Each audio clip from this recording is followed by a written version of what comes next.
बार कुछ बच्चे एक नाग को मार रहे थे। एक राजा ने उसकी रक्षा की।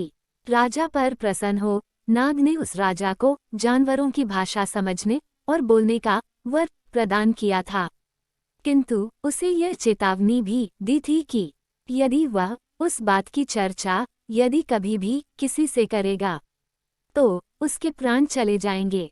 एक दिन राजकीय कामकाज के बाद राजा जब अपनी प्रिय रानी के साथ एक बाग में बैठा कुछ खा पी रहा था, तभी मिष्टान का एक छोटा सा टुकड़ा नीचे गिर गया।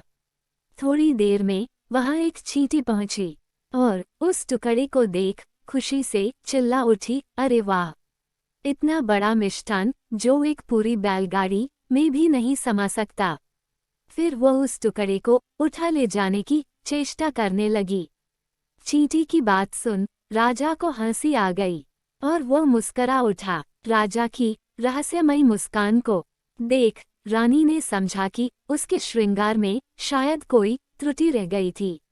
अतः उसने राजा से उसकी मुस्कान का कारण जानना चाहा, किंतु राजा ने उसकी बात टाल दी। उस रात राजा जब अपने शयन कक्ष में पहुंचा तो रानी ने उसकी रहस्यमयी मुस्कान का कारण जानने के लिए तरह तरह का नाटक किया। अंततः राजा को हार माननी पड़ी और उसने रानी से कहा कि यदि वह कारण बताएगा तो उसकी मृत्यु हो जाएगी। इस बात को भी सुनकर रानी अपनी जिद पर अड़ी रही। तब राजा ने उससे कहा कि दूसरे दिन उसे उसी उद्यान में सारी बात बता देगा। दूसरे दिन जब राजा अपने अनुचरों के साथ उसी उद्यान में जा रहा था तो उसे मार्ग में एक गधा और एक बकरी बातचीत करते दिखे।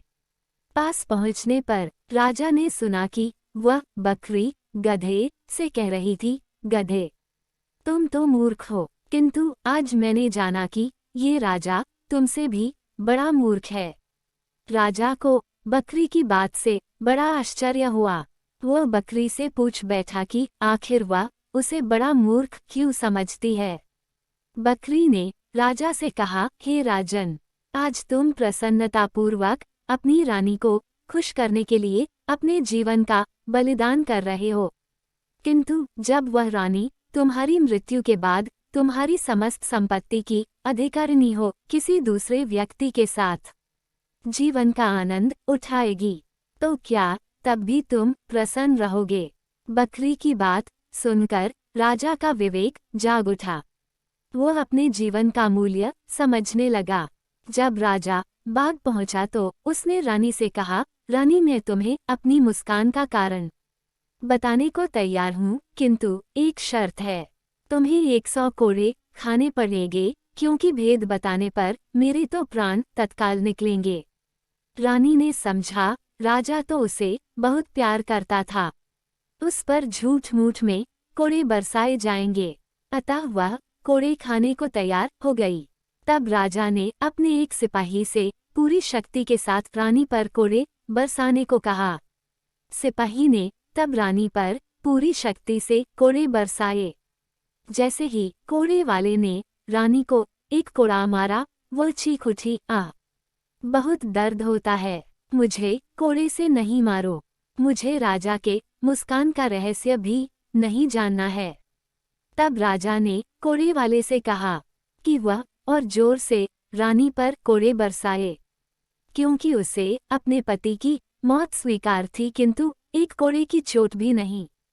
कोड़े वाले ने जब फिर से रानी पर कोड़ा बरसाने को हुआ, तभी राजा के मंत्री ने राजा से आग्रह किया कि वह रानी को क्षमा कर दे। राजा ने रानी को क्षमा तो कर दिया, किंतु वह मान सम्मान और प्यार फिर कभी भी प्रदान नहीं किया।